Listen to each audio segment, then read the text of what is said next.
நகரத்துல இருந்து தூரமா இருந்த ஒரு காட்டுல ஒரு குருவி குடும்பம் வாழ்ந்து வந்தது.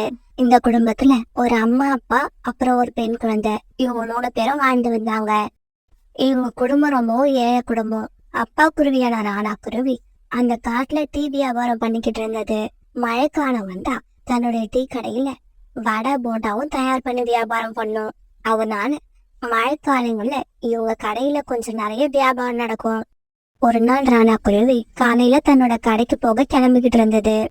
அந்த சமயம் திடீர்னு மழை பெய்ய ஆரம்பிச்சிருச்சு. வெளியில மழை பெய்யறத பார்த்த சோனா குருவி இப்படி பேச ஆரம்பிச்சது. பியூட்டியோட அப்பா, இன்னைக்கு நீங்க வியாபாரத்துக்கு போக வேண்டாம், வீட்லயே இருங்க. என்னது, வியாபாரத்துக்கு போகாம வீட்டுல இருக்கணுமா? சோனா, இன்னைக்கு நான் வியாபாரத்துக்கு போனாதான் இன்னும் 2 நாள் கழிச்சு பியூட்டிக்கு ஸ்கூல் ஃபீஸ் கட்ட முடியும்.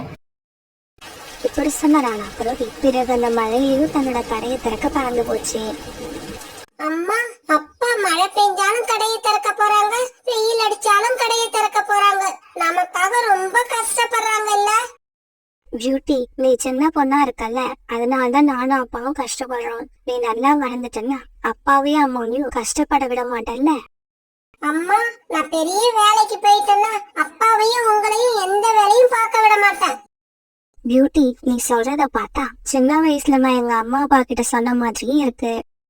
அம்மா, நீங்க சொன்ன மாதிரியே நடந்துகிட்டீங்களா?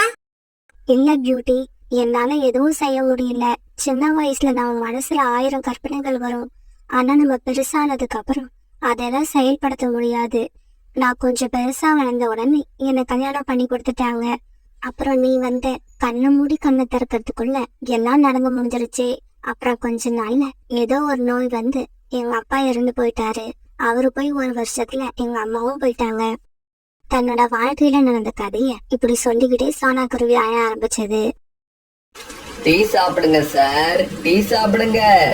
சூடான டீ, சுவையான டீ. டீ கூட சேர்த்து சாப்பிட சூடான வடை இருக்கு.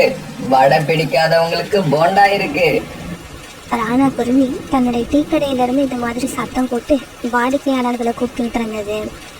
வெயில் காலத்துல நடக்கிற வியாபாரத்தை விட மழை பெஞ்சா கொஞ்சம் அதிகமாவே வியாபாரம் நடக்கும். இன்னைக்கும் அதே மாதிரி நடந்தது.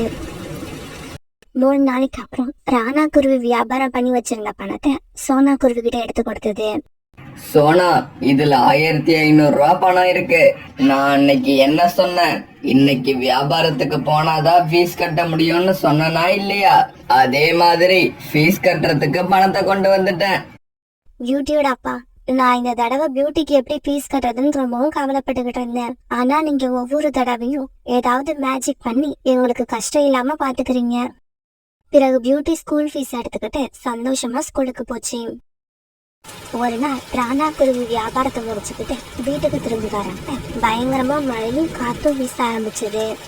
ராணா குருவி எவ்வளவோ கஷ்டப்பட்டு நேரா பறக்க முயற்சி பண்ணிச்சு. ஆனா அதால முடியல. ரொம்பவும் வேகமா வீசின புயல் காத்து ராணா குருவி ஏதோ ஒரு பக்கம் தூரமா எடுத்துக்கிட்டு போயிடுச்சு. அன்னைக்கு ராத்திரி போனா சோனா குருவி பியூட்டியும் ராணா குருவி வீட்டுக்கு வராதுன்னு நினைச்சு அழுதுகிட்டே உட்கார்ந்துருந்தாங்க. மறுநாள் பொழுது விடிஞ்சிச்சு. அந்த காட்டுல ராணா குருவி மாதிரி புயல் காத்து வீசுறதால நிறைய பறவைகள் காணாம போயிருந்தாங்க. சில குழந்தைங்களோட அம்மாவை காணோம், சில குழந்தைங்களுக்கு அப்பாவை காணோம், சில பெற்றோர்களுக்கு வெளியே விளையாட்டுக்கிட்டு இருந்த குழந்தைங்களை காணோம். எவ்வளவு நாள் தான் இப்படியே அழுதுகிட்டு இருக்க முடியும்? சோனா குருவியும் பியூட்டியும் மனசை ஒரு வழியா தேத்திக்கிட்டு மறுபடியும் இயல்பான வாழ்க்கைய வாழ ஆரம்பிச்சாங்க. இப்ப குடும்ப பொறுப்பு முழுசா சோனா குருவியோட தலையில விழுந்துருச்சு. பியூட்டி, கவலைப்படாத, அம்மா இருக்க, நீ எதுக்காகவும் அழக்கூடாது. அம்மா உன்னை எந்த குறையும் இல்லாம பாத்துப்பேன். அடுத்து வந்த நாட்கள்ல சோனா குருவி வீட்டு வேலைய பாத்துக்கிட்டு கடை வியாபாரத்தையும் பார்க்க ஆரம்பிச்சது. இப்படியே சில நாட்கள் நகர்ந்துச்சு. ஒரு நாள் கடை வியாபாரத்தை முடிச்சுட்டு சோனா குருவி வீட்டுக்கு வந்தப்ப பியூட்டி கூட்டுல படுத்திருந்தது. அம்மா, எனக்கு தலையெல்லாம் வலிக்குது, அப்புறம் உடம்பெல்லாம் ரொம்ப சுடுது. சோனா குருவி பியூட்டியோட ஸ்கூல் ஃபீஸ 2 நாளைக்கு முன்னாடிதான் கட்டி இருந்தது. அப்புறம் இன்னைக்கு கடையில சரியான வியாபாரமும் இல்ல. வியாபாரம் செஞ்சு வந்த பணம் மறுநாள் வியாபாரத்துக்கு தேவையான பொருட்களை வாங்குறதுக்கு சரியாயிடுச்சு. என்ன செய்யறதுன்னு தெரியாம யோசிச்ச சோனா குருவி பிறகு கோரிக்காங்க வீட்டுக்கு பறந்து போச்சு. கோரி அக்கா, என் பொண்ணுக்கு ரொம்ப காய்ச்சல் அடிக்குது, அவளுக்கு மருந்து வாங்க என்கிட்ட காசு இல்ல, உங்ககிட்ட கொஞ்சம் பணம் இருந்தா கொடுங்க, அடுத்த வாரத்துல அந்த பணத்தை நான் திருப்பி கொடுத்துடுறேன். சோனா, உனக்கு என்ன பதில் சொல்றதுன்னு எனக்கு தெரியல. காலுவை பத்தி உனக்கு நல்லா தெரியும். வாரத்துல 2 நாள் தான் வேலைக்கு போறாரு, மீதி நாள் எல்லாம் வீட்டுல படுத்து தூங்குறாரு. அவர் கொண்டு வந்து கொடுக்கற காசுல கொஞ்சம் கொஞ்சமா மிச்சம் பண்ணி நேத்து தான் ஜக்குவுக்கு ஸ்கூல் ஃபீஸ் கட்டல. பிறகு சோனா குருவி புறா வீட்டுக்கு பறந்து போச்சு. விஷயத்தை கேள்விப்பட்ட புறா உடனே சோனா குருவிக்கு 50 ரூபாய் பணம் கொடுத்தது. அந்த சமயத்துல 50 ரூபாய பார்த்ததும் சோனா குருவிக்கு பெரிய பொக்கிஷத்தை பார்த்த மாதிரி இருந்தது. புறாண்ணா, உங்களுக்கு ரொம்பவும் நன்றி, இந்த பணத்தை சீக்கிரமாவே நான் திருப்பி கொடுத்துட்றேன். பிறகு அந்த பணத்தை வச்சு கழுகு டாக்டர் கிட்ட தன்னோட பொண்ணு பியூட்டிக்கு மருந்து வாங்கின சோனா குருவி வீட்டுக்கு பறந்து போச்சு. அந்த மருந்து சாப்பிட்டு 1 மணி நேரத்துக்கெல்லாம் பியூட்டியோட காய்ச்சல் சரியா போயிடுச்சு. பிறகு கொஞ்ச நாள்லயே பியூட்டியோட காலேஜ்ல ஒரு ஃபங்க்ஷன் வந்தது. அம்மா, அடுத்த வாரம் என்னோட காலேஜ்ல ஒரு ஃபங்க்ஷன் நடக்க போகுது. என்னோட ஷூ ரொம்ப கிழிஞ்சு போயிருக்குமா, அதனால எனக்கு ஒரு புது ஷூ வாங்கி கொடுங்க. கவலைப்படாத பியூட்டி, அடுத்த வாரத்துக்குள்ள உனக்கு நான் கண்டிப்பா ஒரு ஷூ வாங்கி கொடுக்கறேன். சோனா குருவி தான் சொன்னபடி 1 வாரம் கழிச்சு பியூட்டிக்கு ஒரு புது ஷூ வாங்கி கொடுத்தது. இப்படி தான் பொண்ணு பியூட்டியோட ஒவ்வொரு தேவையும் எந்த குறையும் இல்லாம நிறைவேற்றி வச்சுது. அம்மா, ஒவ்வொரு அம்மா அப்பாவும் தங்களோட குழந்தைக்காக ரொம்பவும் கஷ்டப்படுறாங்க, அதனால அவங்களுக்கு என்ன சந்தோஷம் கிடைக்குது? பியூட்டி, உன்னுடைய கேள்வி பைத்தியக்காரத்தனமா இருக்கு. குழந்தைங்க பிறந்த பிறகு அம்மா அப்பாவுக்கு தனியா சந்தோஷம்னு எதுவுமே கிடையாது. அவங்க குழந்தைங்க சந்தோஷம் தான் அவங்களோட சந்தோஷம். ஒரு நாள் மழை ரொம்ப வேகமா பெஞ்சது. அன்னைக்குதான் பியூட்டிக்கு கடைசியா எக்ஸாம் நடந்திருந்தது. அம்மா, மழை இப்படி பெஞ்சா நான் எப்படி எக்ஸாம் எழுத போறது? நமக்கு ஒரு காரியம் முக்கியம்னு நம்ம மனசுல பட்டா அதை எப்படி இருந்தாலும் செஞ்சுதான் ஆகணும். அதே மாதிரிதான் எக்ஸாமும். கவலைப்படாது, எப்படி இருந்தாலும் நான் இன்னைக்கு உன்னை எக்ஸாம் எழுத வைப்பேன். இப்படி சொன்னா குருவி பிறகு கொடை எடுத்துக்கிட்டு பியூட்டி கூட போச்சு. பியூட்டி எக்ஸாம் எழுதி முடிச்சுட்டு திரும்ப வர வரைக்கும் காலேஜ் வாசலே பியூட்டிக்காக வெயிட் பண்ணுச்சு. இப்படி ஒரு மரத்தடியில உட்கார்ந்திருந்த சோனா குருவிக்கு ரொம்பவும் குளிர ஆரம்பிச்சது. இருந்தாலும் சோனா குருவி அதை பத்தி எல்லாம் நினைக்கவே இல்லை. எக்ஸாமுக்கு போயிருக்க தன்னோட பொண்ணு பியூட்டி நல்லபடியா எக்ஸாம் எழுதிட்டு திரும்பி வரணும்னு அதை பத்தியே நினைச்சுக்கிட்டு இருந்தது. பிறகு 3 மணி நேரத்துக்கு அப்புறம் பியூட்டி எக்ஸாம் எழுதி முடிச்சுட்டு திரும்ப வந்தது. அம்மா, கவலைப்படாதீங்க, வழக்கம் போல இந்த எக்ஸாம்லயும் நான் தான் ஃபர்ஸ்ட் வருவேன். பிறகு அம்மாவும் பொண்ணும் எக்ஸாமை பத்தி பேசிக்கிட்டு தங்களுடைய வீட்டுக்கு திரும்பி வந்தாங்க. இப்படி திரும்பி வந்த சோனா குருவிக்கு மழை சாரல்ல ரொம்ப நேரம் நனைஞ்சுக்கிட்டு இருந்ததால காய்ச்சல் வந்துருச்சு. அந்த காய்ச்சலால சோனா குருவியால தூங்கவே முடியல. ராத்திரி பூரா கண் விழிச்சுக்கிட்டே இருந்தது. மறுநாள் பொழுது விடிஞ்ச உடனே சோனா குருவி பறந்து டாக்டர் கிட்ட போச்சு. இப்படி போன சோனா குருவி எதனால ஜுரம் வந்ததுன்னு பறந்து டாக்டர் கிட்ட சொல்லுச்சு. சோனா, உன் பொண்ண பத்தி மட்டும் நினைச்சுக்கிட்டு இருக்காத, உன்னோட உடம்பையும் கொஞ்சம் பாரு. இப்படி சொன்ன பறந்த டாக்டர் பிறகு காய்ச்சலுக்கான மருந்தை கொடுக்க அதை வாங்கிட்டு சோனா குருவி வீட்டுக்கு போச்சு. அடுத்து வந்த 2 நாட்கள்ல சோனா குருவியோட காய்ச்சல் சரியா போயிடுச்சு. சோனா குருவி ரொம்ப நாளா எதிர்பார்த்த நாளும் அன்னைக்கு வந்தது.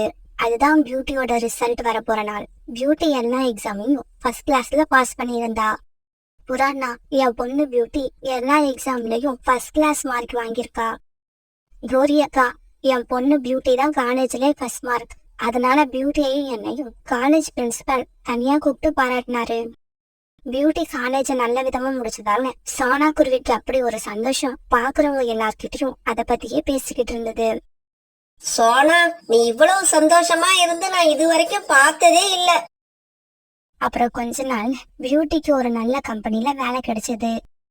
அந்த கம்பெனில பியூட்டி மாதிரியே நிறைய ஆண் பறவைகளும் பெண் பறவைகளும் வேலை பார்த்தாங்க. ஒரு நாள் வேலையில இருந்து வீட்டுக்கு வந்த பியூட்டி இரவு படுக்கும் போகும்போது தன்னோட அம்மா கிட்ட இப்படி பேச ஆரம்பிச்சது. அம்மா, என் கூட வேலை செய்யற பையன் ஒருத்தனை நான் விரும்புறேன், அவனை கல்யாணம் பண்ணிக்க ஆசைப்படுறேன். பியூட்டி இப்படி கேட்கும்னு சோனா குருவி இது வரைக்கும் நினைச்சு கூட பார்த்தது இல்ல. அதனால ரொம்ப அதிர்ச்சி ஆயிடுச்சு. இருந்தாலும் கொஞ்ச நேரத்துல சோனா குருவி தன்னைத்தானே சுதாரிச்சுக்கிச்சு. சொல்லு பியூட்டி, அந்த பையன் யாரு? நல்ல பையனா இருந்தா அவனுக்கே உன்னை கல்யாணம் பண்ணி கொடுத்துறேன். பிறகு பியூட்டி அந்த பையனையும் அவங்க அம்மாவையும் தன்னோட வீட்டுக்கு அழைச்சிட்டு வந்தது.